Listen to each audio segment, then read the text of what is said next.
Ladies and gentlemen, the President of the United States, accompanied by the Honorable Dave McCurdy, President of the Electronic Industry Alliance.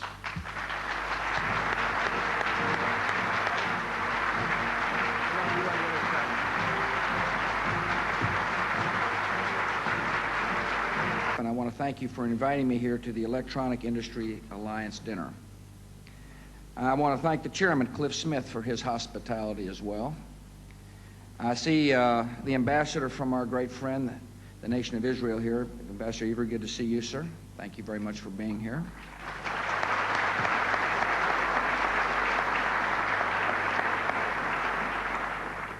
I wasn't exactly sure why you were going to be here till I realized that this banquet is going to honor Felix Zandman for his contribution. Mr. Zandman, congratulations, sir.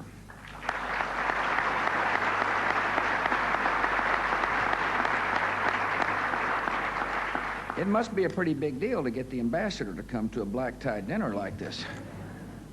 I know members of the Congress are here, Congressman Barr, Hutchison, Issa, Sheila Jackson-Lee from my old hometown of Houston, Texas, and Congressman Nick Smith. It's good to see the members of Congress who are here as well.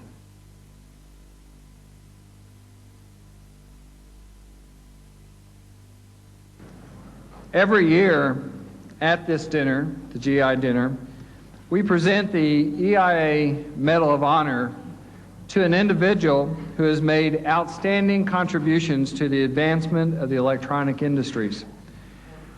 This award has been given at the GI dinner every year since 1952, and I won't tell you how old I was in 1952, to some of the biggest names in technology. Our first recipient was David Sarnoff of the Radio Corporation of America. Other recipients over the years include David Packard of HP, Charles Brown of AT&T, and Sandy McDonald of McDonnell Douglas Corporation. Last year's recipient, Congressman Amo Houghton, was awarded this medal for his key role in developing fiber optics while the CEO of Corning. Needless to say, I think we will all agree that Dr. Zandman will be joining a prestigious group of individuals. This year's Medal of Honor goes to Dr. Felix Zandman, who's the Chairman, Scientific Director, and CEO of Vishay Intertechnology. Dr. Zandman founded Vishay in 1962 and named his new company after his family's ancestral village. Since 1962, Vishay has grown to become a global leader in the electronic component industry with annual sales of over $2.5 billion. The success of Vishay is only the beginning of Dr. Zandman's accomplishments. He has published 3 textbooks, holds 39 patents in the United States and abroad. He wrote and published his autobiography, Never the Last Journey, recounting his journey from Holocaust survivor to head of a high-tech multinational corporation. When I read his book, a couple things really stood out. One was the very human story, almost unbelievable story, of how he and 4 others were hidden under the floorboards of a 2-room house in Poland during Nazi occupation in a hole for 17 months.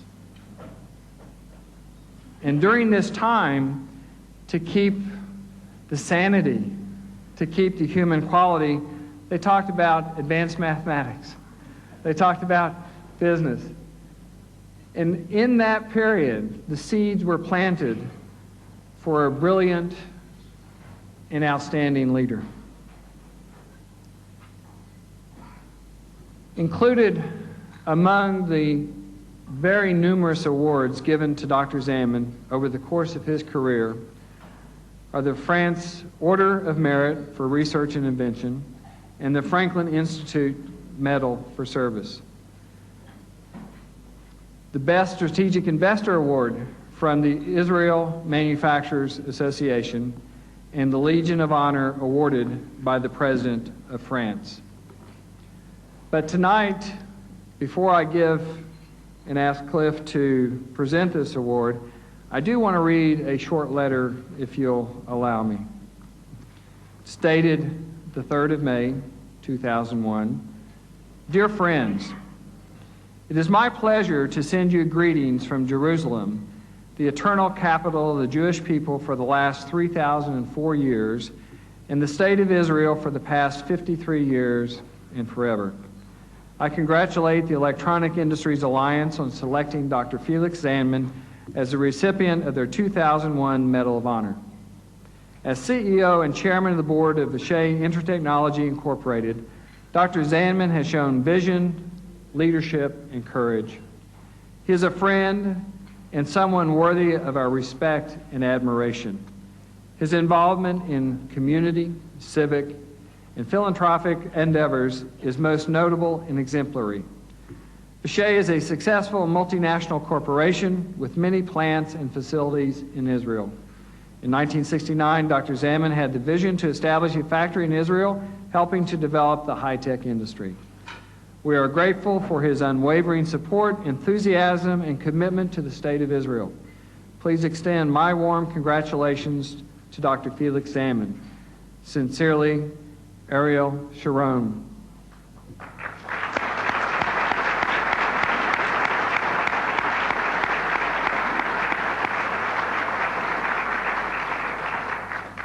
I think, Dr. Zandman, those words are repeated by many across this country and certainly throughout this audience. I can continue to read the many honors and degrees and the research awards that he's had. But let me just say again, as I started with the one story about his trip from a boy in occupied Poland to France to the United States, that he has embodied the human spirit, the sense of freedom, of entrepreneurialism, of really the creativity it takes to make this world a better place. And he's never forgotten from where he came, and that the best words, and I believe in the book, he cited, I think, your grandmother, that it's more important to give than to receive. Ladies and gentlemen, it's a pleasure for me, but it's a pleasure for all of us at EIA to award this year's EIA Medal of Honor to Dr. Felix Zandman. Doctor?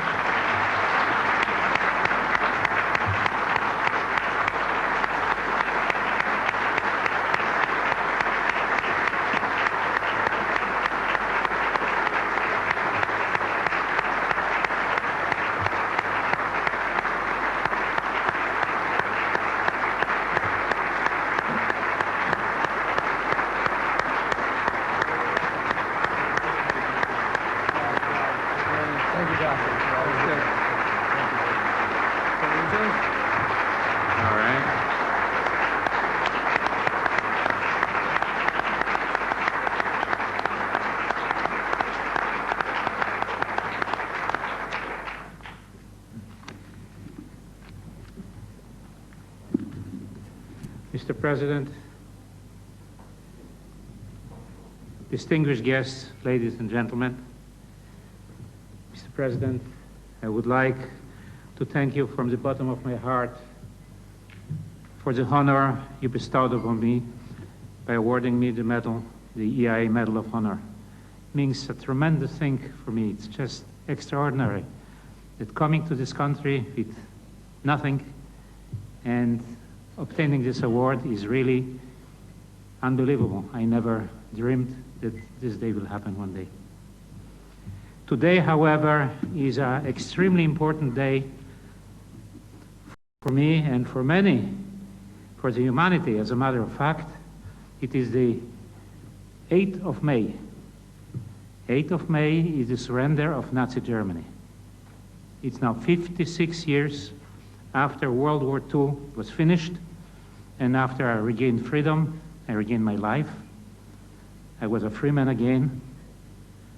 And after the time where people started to return from war, concentration camps, hiding places, very symbolic day. wonderful day that I survived to be able to be here and to celebrate this 56th day of the victory.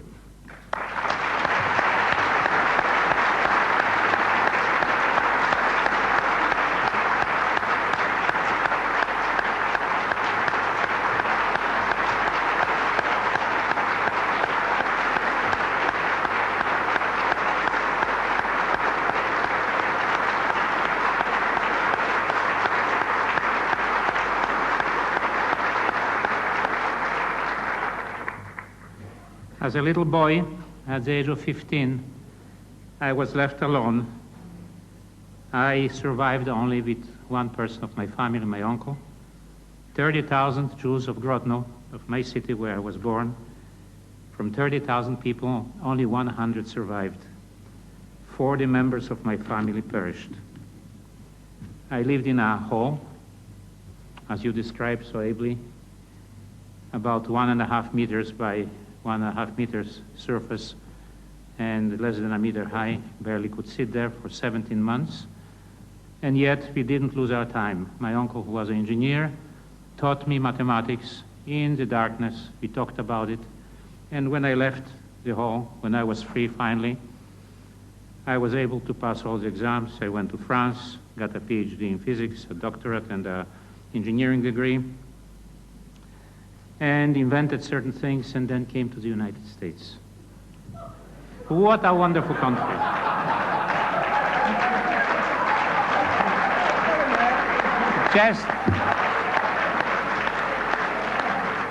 Just all that in one sentence.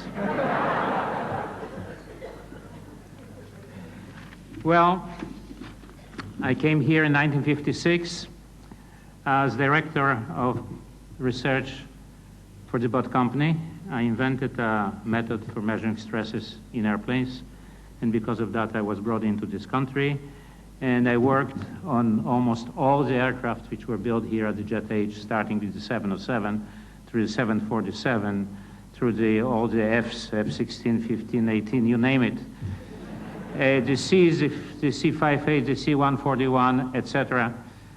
The atomic submarine, skipjack, the NASA projects, we were all involved in that. It was an extremely exciting time for me, and I thank God that I was able to put my hand to that, and unbelievably that I was able to really to help a little bit to the strength of the United States.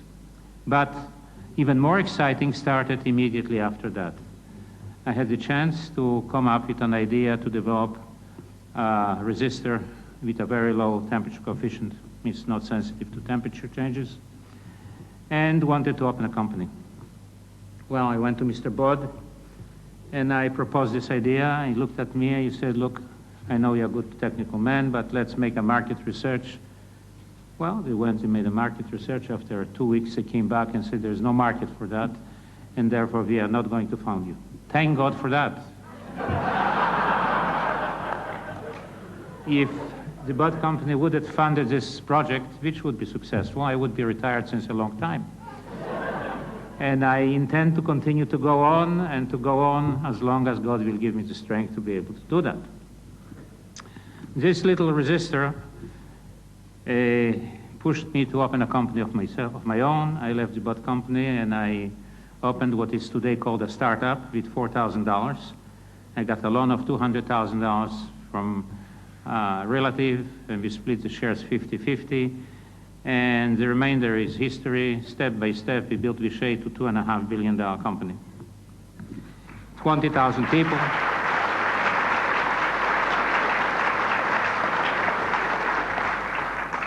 We have 20,000 people, 14 countries. We are #1 in passive components in the United States and Europe, and we are getting involved more and more and becoming major also in the active component area. It was always my dream to be able to contribute to my people, the Jewish people. And Vishay gave me this opportunity. We opened first 1, then 3, then 4 plants in Israel, and employ over 4,000 people there, most of them in the south, in the desert, in fact, in the Negev. Big thing for me, that after surviving of what happened during the war, I was able to put my hand to the helping of the economy of Israel and to help my people. While we are passing today a worldwide turbulent economic time, there is no doubt in my mind that this is only a very, very temporary situation and that we will change, we will emerge out of it only stronger and stronger. Those things happen, we know that very well. Every few years there are recessions, but after a recession, after a rain, there is the sun, after the night, there is the day. We are right now in a recessive mood, and I have all the confidence in the world that we will be winning and going and continue to push electronics ahead. I would like to take this opportunity to thank my wife, Ruta, for the support and help all along the way. Without her, I couldn't have accomplished all that. Of course, I would like to take this opportunity to thank my management. Without them, Vishay couldn't be what it is today. As a matter of fact, this Medal of Honor belongs to them. It is their loyalty, hard work, devotion, and inventiveness which brought Vishay to its position today. I applaud them.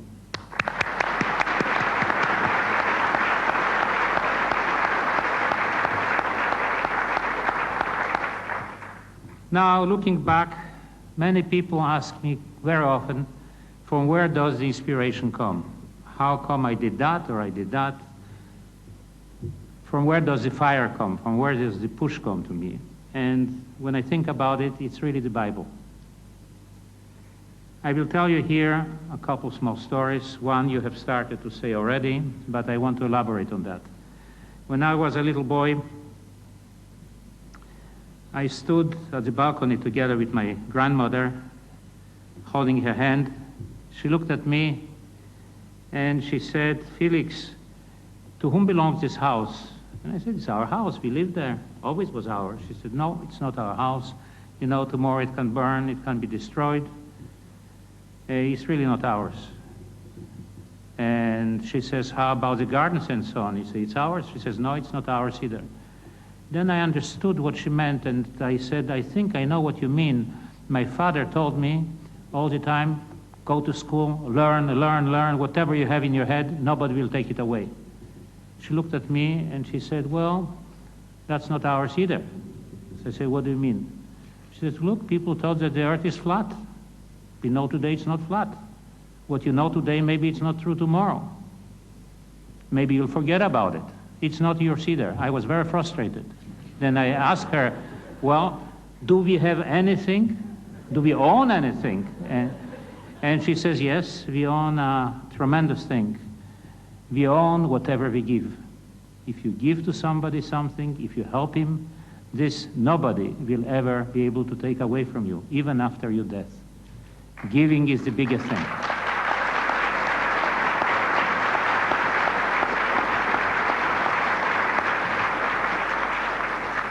Well, let me tell you the continuation of that in a certain way. My grandmother was continuously giving, big philanthropist, and she helped a certain family.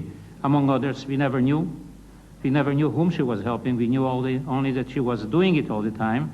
And there was a poor Polish family called Puchalski in Grodno, near Grodno in a forest. And they were the innkeepers of some summer houses which she owned. And one day she helped them. Nobody knew about it. Of course I didn't know, we never talked about that. But during the war, when I needed shelter, on February 12, 1943, I was hounded like a dog, run away from a transport where people were sent to death. I was alone, and at 7 o'clock in the morning, I was going out from the forest, coming to this house, and I opened the door and I said to Mrs. Puchalski, "Could you shelter me just for one day? After one day, we'll see what I'll do after I go some farther," and so on. She opened her arms, she kissed me, and she said, "God send you. I will save you. Whatever happens to me happens to you. We'll be all together." I said, "What are you doing? You can't do things like that. You do realize that if you do that, your life is in jeopardy. If they catch you, they'll hang the children, they burn out the house. How can you do that?" This was the law in Poland at that time. and she said, God send you, I will do that. And she saved me and 4 more people. And this is because of a simple act of my grandmother. I asked her, why do you do that? And she says, that's because of your grandmother. Your grandmother one day helped me. God sent you back to me. I feel I got to do that. And I am here today because of her. And because of that also, we have called the company Vishay. When you said it's ancestral village, it's true. It's a village on the border between Poland and Lithuania. It's the name of a little village where my grandmother was born. And to commemorate all the people which were killed there and my grandmother, I decided to call the company Vishay. And what Vishay is today, look at that. It's enormous. On the lips of thousands and thousands of people, on billions of components all over the world, the name Vishay resonates everywhere. This gives me a very strong feeling, and a feeling of victory, really. This is my victory over what happened before.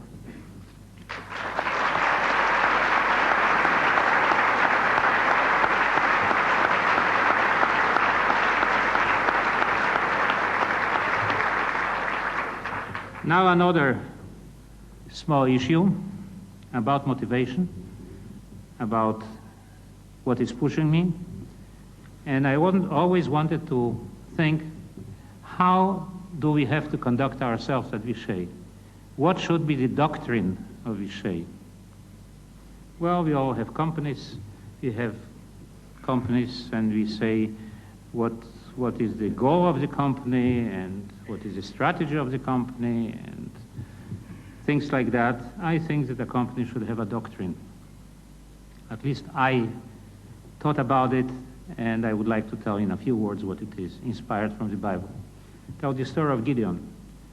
Gideon was a leader from the Bible, which had 30,000 people, and he was supposed to defend his country from millions of enemies. And the Bible said, and they were like sand on the beach. Poor guy with 30,000 people, how is he going to do that? Very small in respect to very big. Very small company in respect to the big world, big competition. How should we conduct ourselves? Well, he took the 30,000 people, the story says, he asked them who married. Some people left their hand, he sent them home. He said, your feeling, your heart is with your wife, go home. And so, he sent some peasants home, and then he asked, and who is afraid? Most of them left their hand, sent them home. And he was left with 3,000 people. He took the 3,000 people to the river, and he asked them to drink water. Most of them went on their knees and drank water. Only 300 scooped the water without kneeling. The ones which kneeled, he sent home saying, you are slaves at heart, go home. I will fight only with 300. He decided that it's better to fight with 300 determined people, no matter how small they are, properly armed, properly done, rather than to have 30,000 where he was not very sure what will happen. And as the story goes, he gave them rams and fires, attacked in the middle of the night, very well coordinated, very good discipline, special armaments, and he attacked them precisely at the same time and won the war. They killed themselves among themselves, big panic, and he won the war. He saved the country. From there comes out 5 points, which I believe a small company and a large company could use as a doctrine. One is leadership. Company needs a leader to show the way. We need motivation. Number 2, people which work in the company should work not only for money, should work in what they believe, they should love what they do, and we have to motivate them. Not an easy way. Special products, special weapons, equal to that. Always be different than the other guy. Number 4, discipline. Whatever you do, it has to be right on time. Rolls-Royce with 12 cylinders, if one doesn't work well, the machine doesn't work well. It has to be perfect, especially if you are small. So we have leadership, motivation, special weapons, special products, and discipline. Do we have everything? No. The 5th thing is the most important. We got to have clean hands. There is no leadership without clean hands. This is the most important thing in business, and I believe it from all of my heart. We got to have clean hands to win the battle. Otherwise, our people don't believe in us, and we can't lead. This is my guide in business, and I hope Vishay will continue in this way. Now, who am I? Me, Felix Zandman. I'm a product of the past. I'm a Jew, Holocaust survivor, but also I'm a product of present, of what I am now. Family member, Vishay. I am an American and an Israeli. For me, both are strongly intertwined. I owe to America what I have become. I owe to Israel my identity as a Jew. What a miracle. Only to think. I should have been dead since 1943, during the Holocaust. And look now, I survived, and here I have a family. There's Vishay, our company. There is Israel, reborn after 2,000 years of exile. Oh, what a miracle, what a wonderful thing that it exists. Only in America could I have prospered and built Vishay. America and Israel are in my heart, and I pray to God every day for their strength and prosperity in a peaceful world. Thank you.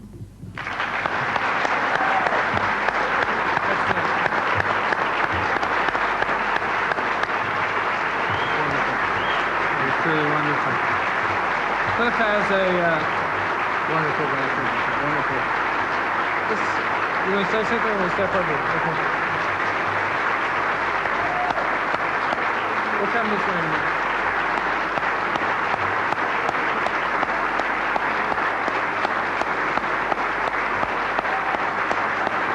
We may have to do this tomorrow because we're not going to stop. All right. Thank you so much for showing it. No. Richly deserved. You do realize now. Okay. Speaking for all these great companies out here that represent our tremendous electronics industry, I am really proud that we can present you with this highest honor from our group, the EIA Medal of Honor, in recognition of all of your wonderful contributions to our industry. Thank you. Dziękuję bardzo. Thank you. Come step over here.